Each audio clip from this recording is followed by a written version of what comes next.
Ito naman po mga bossing ko, ang ati pong tanglad mga bossing. Ito po yung mga katulong upang sa ganon makapagtaboy tayo ng mga kamalasan. Naniniwala po ba kayo sa mga ganitong mga pamamaraan mga bossing? Kung hindi ka naniniwala ay huwag niyo po itong tatangkaing gawin. Pero kung ikaw'y naniniwala, focus ka lamang, maging positibo sa buhay mga bossing ko at walang imposible. Lalo-lalo na kung ang inyo pong mga ninanais ay may kaugnayan sa pera, kailangan sipag at syaga, double time sa pagkayod at diskarte at ganoon din po mga bossing ko, huwag kang makakalimot magdasal. Tapos sabayan nyo po ng mga pampaswerte. Nako mga bossing, ewan ko na lamang kung hindi pa po kayo maging matagumpay po dyan. Ngayon pa mga bossing, may mga pagkakataon na masisipag naman po tayo. Tayo po'y ginawa na ang lahat, nirakit na ang lahat, pero minamalas pa rin. Ngayon pa mga bossing, baka hindi mo lang nakikita ay napakarami mga negatibong enerhiya sa paligid. Ako pa mga bossing, kapag may bago sa akin pandinig, ay parang hindi ako makatulog hanggat hindi ko ito nagagawa. O hanggat hindi ko pa ito nabibili mga bossing. Kaya, yun nga po mga bossing, pagdating sa usapin ng halaman, nakakita ako ng halaman, ay Diyos ko po, para akong tanga mga bossing ko, na-amaze ako sa mga halaman, lalo na yung mga halaman na pampaswerte. Ngayon po mga bossing, subukan nyo po itong gawin mga bossing. Masasabi ko lamang, kahit anong araw nyo po ito gawin, basta't ikaw po ay nasa mood kayo na gumawa. At hindi kayo napipilitan at kayo po hindi nagmamadali at makakapag-focus ka sa pagwi-wish at pagpapausok nito mga bossing ko ay lumarga po kayo. Pero kung ikaw ay nagmamadali at talagang hindi na nakakapag-focus, masabi na lamang nakagawa ka, ay huwag ka munang gagawa. Dahil baka kayo mainis po dito, dahil kawi-kaan po ninyo, bakit kayo hindi malang tumalab? Kaya, kumbagay, nasa proseso po yan mga bossing.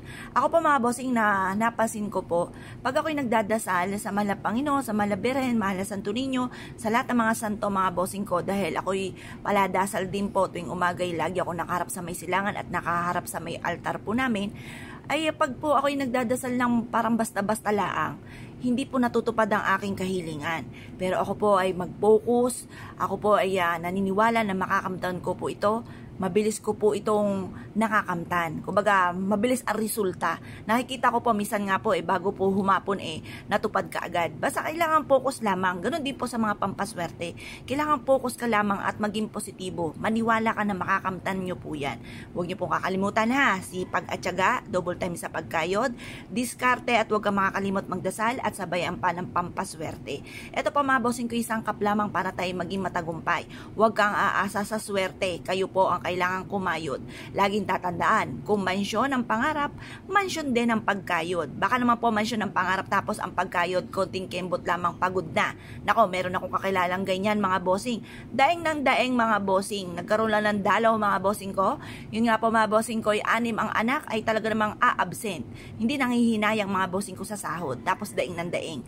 Nako mga bossing, kapag po ganyan na sitwasyon, ay nako mga bossing, ay huwag ka nang umasa pa mga bossing kasi nakaka-attract ka ng mga negatibo. Ngayon po mga bossing, kung kayo po'y gagawa ng ganito, gawin nyo po ito sa umaga. Kasi yung mga pagtawag ng swerte sa umaga ginagawa. Kapag naman po nagtataboy ng mga bad spirit, sa hapon po ito ginagawa ng alas 5 ng hapon. Ngayon pa mga bossing, dahil tayo magtatawag ng swerte, sa umaga natin ito gagawin ng mga bandang 6:30 or kaya po alas 7, matatapos ang paggawa natin ng mga pampaswerte hanggang alas 8 lamang mga bossing. Mag-wish ka habang ito ay umuusok. Maganda ka ng mga 20 pesos na uling. Magparikit ka dyan. Paghaluin nyo po itong ating tanglad at asin mga bossing. Kung may dahon ka ng laurel, isama nyo na rin, or kaya star anise, isama nyo na rin. Dahil yan po ay isa sa mga proven at napakabisang pang-attract ng swerte, pantaboy ng kamalasan. Kung ikaw ay naniniwala at nais po itong gawin, ay siya mga bossing, focus ka lamang, be positive, think positive, at good luck po sa inyo po lahat.